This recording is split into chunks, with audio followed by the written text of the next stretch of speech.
Nesse vídeo irei falar com vocês a respeito de estrutura homogênea de dados, especificamente vetor hoje. Bem, para falar sobre isso, acesse o nosso site mategraph.com.br, escolha aqui algoritmos, apostila, meu nome é professor Sinaide e nós vamos acessar a nossa apostila aqui. Tá? Acessando a apostila, vá aqui para o final. Tá? Vamos ver aqui, vetor, um pouquinho antes aqui. Vamos pegar estrutura homogênea de dados. Então, o que é uma estrutura homogênea de dados? Né? Ela possibilita o armazenamento de vários valores, né, em uma única variável. Então, é uma variável composta. Né? E, nesse caso, por que ela é dita homogênea? Homogênea porque os valores a serem armazenados devem ser do mesmo tipo. Ou seja, os tipos primitivos, por exemplo, seria inteiro, o lógico, o real e o caractere.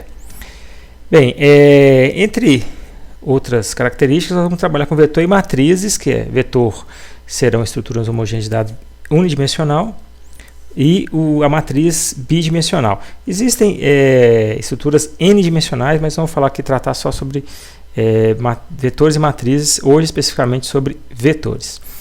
Então, o que é um vetor? Né? O vetor então é uma variável composta, ou seja, um arranjo que é feito com várias posições. E aí é chamado de arranjo unidimensional. Então, você tem uma variável que ela pode comportar, você pode guardar agora vários valores. Qual que é a diferença de uma variável simples?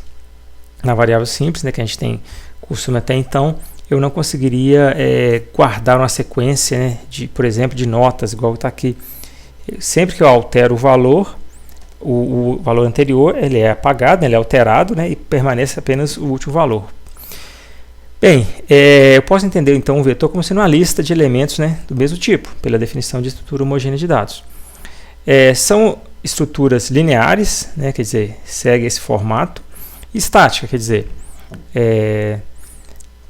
elas são pré-definidas aqui, o tamanho dela não significa ser estática, não significa que esses valores que a gente vai colocar não possam ser alterados, eles podem, mas ela tem o mesmo tamanho e permanece aqui ter o mesmo tamanho.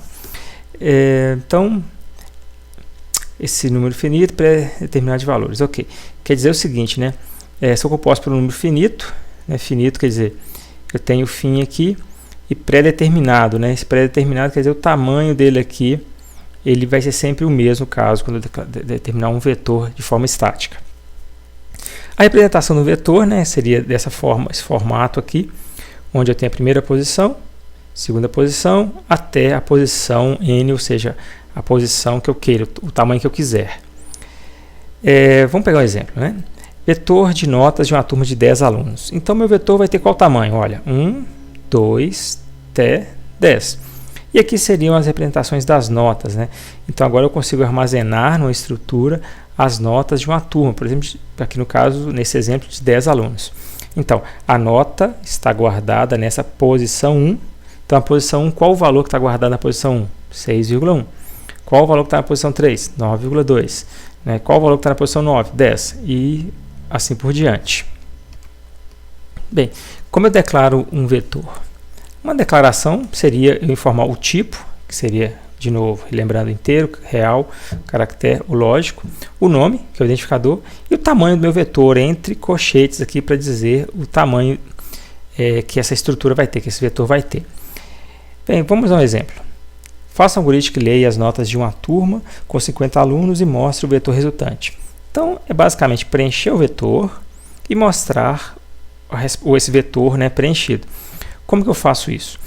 Bem, eu posso fazer o seguinte. A princípio, poderia preencher valor por valor. Quer dizer, fazer assim, ó, leia a nota para a primeira posição, leia a nota para a segunda, ou informe a nota da primeira posição, que eu vou guardar na primeira posição, informe a nota na segunda, na terceira, até chegar na posição de número 50. Como é que a gente faz isso?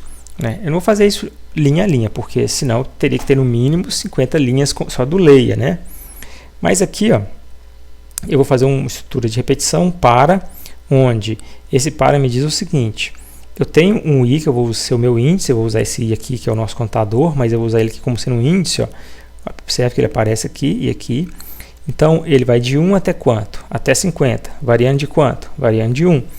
Então, nesse caso, eu vou ler a nota, que seria notas aqui, ó, o nome da minha variável, o nome do meu vetor, Esse vetor tem 50 posições e o i, que está aqui, ele começa com 1, por quê? Porque o para diz isso para a gente, né?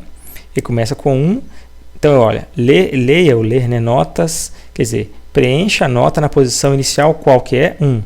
Depois, vai para 2 por causa do passo, quer dizer, preencha a nota na posição 2. Depois, preencha a nota na posição 3. E assim por diante. Então, para mim, preencher um vetor, né, usando o pseudocódigo, eu sempre tenho que fazer um para e falar aqui, né, usar um contador, começando com o valor inicial, que geralmente é 1 ou 0. Nós vamos ver que em algumas linguagens a gente usa 0, eu posso usar 0, né? Vai até 50, no caso de 1 até 50, se fosse 0, iria de 0 até 49, né? Porque 0 até 49 dá 50 posições, tá? Então tem que tomar um pouco de cuidado com isso, a gente começa com 0 aqui. Mas então, eu vou fazer isso aqui 50 vezes. Preencho a primeira posição, depois a segunda, depois a terceira, e aí vai até chegar na última posição. Então sempre eu vou ter que ter um para, tá? Se você estiver trabalhando com vetor e não tiver um para, alguma coisa vai estar errada. Para ou enquanto, você pode fazer com enquanto também. O mais comum é a gente usar o para.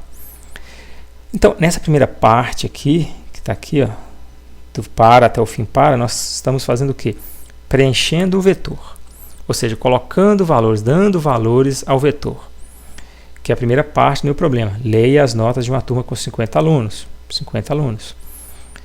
Segunda parte, mostrar o vetor. Mostre o vetor resultante. Então, o vetor resultante é quem? É o vetor notas.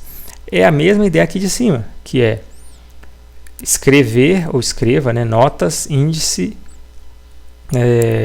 1 inicialmente, depois 2, 3, até chegar em quanto? Até chegar em 50. Então, eu uso, né, essa estrutura. Primeiro eu preenchi o vetor, agora eu mostrei o vetor. Os problemas usando o vetor, sempre, vamos dizer assim, de modo geral, né, vamos dizer assim, não vou dizer sempre, mas de modo geral, eles precisam de um para, tá? Para você preencher o seu vetor e provavelmente, né, muito provável, você vai ter que ter um outro para mostrar, né, o seu vetor resultante aí. Bem, pessoal, é isso, né? Hoje eu queria falar sobre isso. Só para dar uma dica aqui, se você quiser ver como que fica um vetor em C, aqui, ó, linguagem C, você pode ir no nosso site novo, só que escolher linguagem C, vetor, exemplo 1, isso eu falo.